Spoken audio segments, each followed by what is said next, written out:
What's up, guys? This is Coach Grant with First Down Training, and today we're going to be breaking down 4 wide receiver press releases, when to use them, the exact name, and the exact technique behind it. Let's get started. Now, before we get into this video, fellas, if you're a wide receiver and you would like a daily on-field workout schedule that you can do, over 200 plus wide receiver route running drills, press release drills, catching drills, everything, check out that very first link in the description below where we give you an 8-week wide receiver on-field training plan. Now, again, we break down everything. Again, like Monday you're doing this, Tuesday you're doing that. We give you video examples of each drill so you know what to do, and obviously the exact sets and reps. So again, very first link in that description below if you're interested, fellas. Let's get back to this video.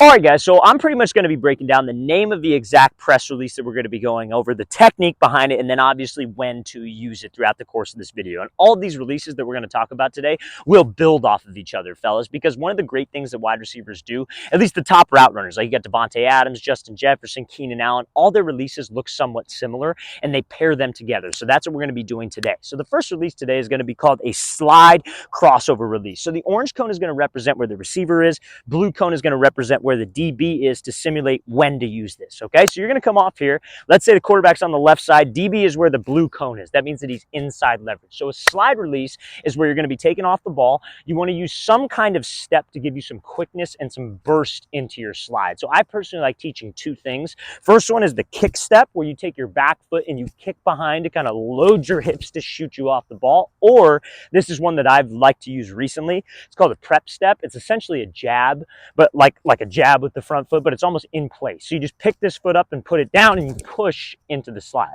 Either one of those is cool, but you need some twitch and some explosion to start off that slide. So what we're trying to do is we're trying to attack this DB's outside shoulder and outside hip, but with some rhythm. We're not taking off fast. We're going to hit this punch step. You reach with the right, drag the foot and slide. So you want to slide at a 45-degree angle to make this DB make a decision.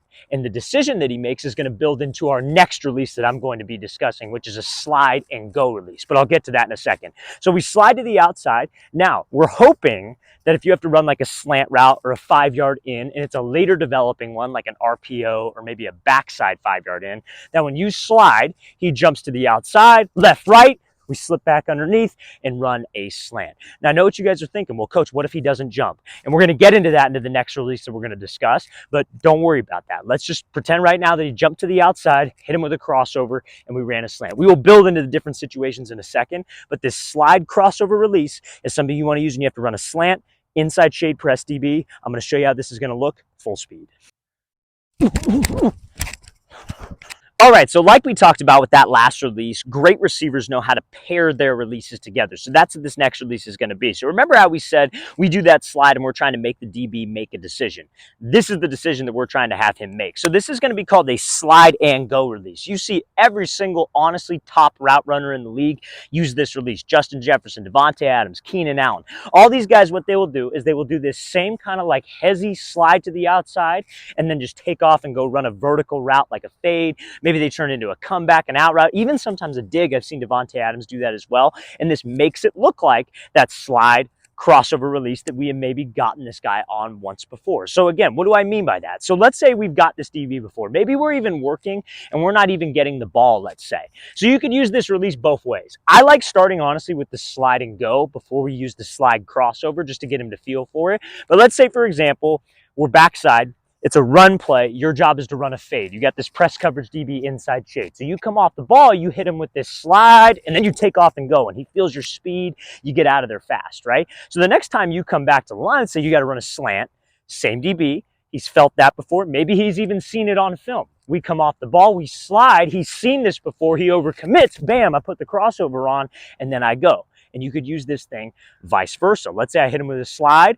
I attacked it well. I attacked his outside shoulder. I hit him with a good crossover, and I ran a slant. What do you think he's going to be thinking the next time you see that slide? Oh, I don't want to get beat on that slant again. I looked foolish. So we slide off the ball, and then we just take off and go run. So it's the same exact angle, it's the same exact tempo, it's the same exact steps, but we're trying to set up this DB and pair our releases together. So I'm going to show you how this slide and go release will look full speed. Again, this is a release you want to use when you have inside shade press coverage. All right, guys, so this next release you're going to be going over is something called a lateral wide step release. So this is a release that you would want to use when you're trying to take an inside release. You have a head-up coverage press DB who's right in front of your face, and he's not giving us a lot of room to operate. So let's show this thing. So we got a guy, again, blue cone is acting like the DB. We're lined up right here, right in front of my face, right up on the line. He's not giving me room. So we talk about this a lot when a DB is off. Like maybe let's say he's like 3 yards away, and you got to run like a 10 to 12 yard dig, right? He's right in front of you, but he's 3 yards away. You don't want to just take off and run around him, because what is he going to do? They call that catch technique for a reason. He's trying to catch you and get hands and reroute us, right? So what we have to do in that case when he's 3 yards away is we have to close the distance, give a move, and then let's get up into the route. We cannot run away from him, as that is what he wants us to do. But now when we get this situation where the DB was off, now he walks down and he's in press right up in front of my face. He already closed the distance for me. So I just got to make him miss, but we're going to make him miss laterally. There's no distance to close. There's no way to threaten him vertical because he's taking that away. So what we would do is a lateral wide step. So a wide step release normally is where you take your back foot, you step wide. We're trying to make this DB think we're running a fade, and then we slip inside. But if we can't step vertical because he's sitting right there, you would take the same type of wide step. Your front foot, we take that prep step we were using on the slide release. It's a quick jab in place. Bam, bam. We step laterally. It's almost like you're playing basketball and you're doing a crossover move, right? You step lateral, but we step outside of the DB's frame to make him think we're releasing outside, and then we take that inside release. It is very important that we step outside of his frame and we are stepping laterally like we said. So this is a lateral wide step when you got a DB who's right up in front of your face and press. I'm going to show you how this is going to look full speed. All right, guys, so this next release kind of builds off of that wide step release, but we're adding 2 more steps to it. I call this a triple step release. I've heard other coaches refer to this as like an icky shuffle release because it looks a lot like that icky shuffle that you do on the ladder. Like, you know, you have the ladder, it's to the right of you, you go 1, 2, 3, 1, 2, 3. It's similar to that, but obviously it's more explosive because it's a press release. So when we would use this, if you're a wide receiver who likes to cut his split down a lot when you're running routes. Like let's say, for example, you're an outside receiver. We got trips left, or maybe it's bunch left, and you're lined up on the outside and they have you cut down and line up closer to your right tackle if you're on the right side. Usually a smart DB, when he sees that, he will play outside leverage, right? So this is for when we have an outside leverage DB, and you could honestly use when you have an outside route or an inside breaking route. Let's say the DB's outside leverage and you have to run a 10-yard out. We're not going to be able to run around him to the outside. He's just going to get hands, force me to the sideline, because his whole goal being outside shade is to prevent the outside route. So we got to take what he gives us, which would be an inside release, right? Even if you have an outside breaking route, you have to get comfortable taking an inside release with an outside, taking an inside release when you have an outside breaking route. So this DB's off maybe about a yard or 2 away from you. So we talked about this in the last example. When he's 2 yards away, what do we got to do? We have to close the distance with him. We can't just give a move.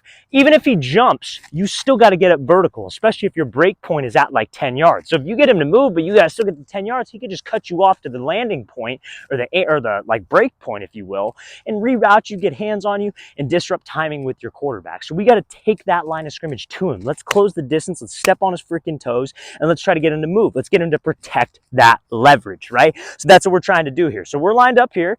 They call us a triple step. Again, outside shade press, maybe 2 yards off. We take that same prep step or kick step, up to you. But let's say it's a prep step. We'll keep it with the theme of the video. Prep step here, he jabs, bam, 1, 2, 3. Close the distance, then it gets into my wide step. Guys, literally, it's the same type of release that you would do if he was right up in front of your face, but we just close the distance. Let's bring the line of scrimmage to him. Then let's hit him with the wide step. Make him think we're going outside to move him so I could take a free inside release. Because his goal in man-to-man coverage, press, catch, get hands to disrupt timing with our quarterback. If we don't allow him to do that, we get up into the route, whether it's inside or an outside release, does not matter the route unless it's a mandatory outside release fade. Then we did our job. Getting off a press is all about timing and all about spacing. If you force it and you're running directly to the sideline, bad spacing. If you try to work a release and you run into him, maybe you don't, or you give him a move, but you don't close the space, you run around and he gets hands, disrupted timing. That's the DB's goal. So let's make sure he doesn't do that. I'm going to show you guys how this is going to look full speed. All right, guys, really want to thank you for watching. I really appreciate it. If you have any questions at all, don't hesitate to leave those in the comment section below. We always appreciate the feedback. Always great to hear from you guys. And again, fellas, if you would like an 8-week wide receiver on-field workout schedule that you can do, everything mapped out for you that you should do Monday, Tuesday, Wednesday, etc. Again, check out that very first link in the description below. We'd love to get you on that. I'll see you guys next time.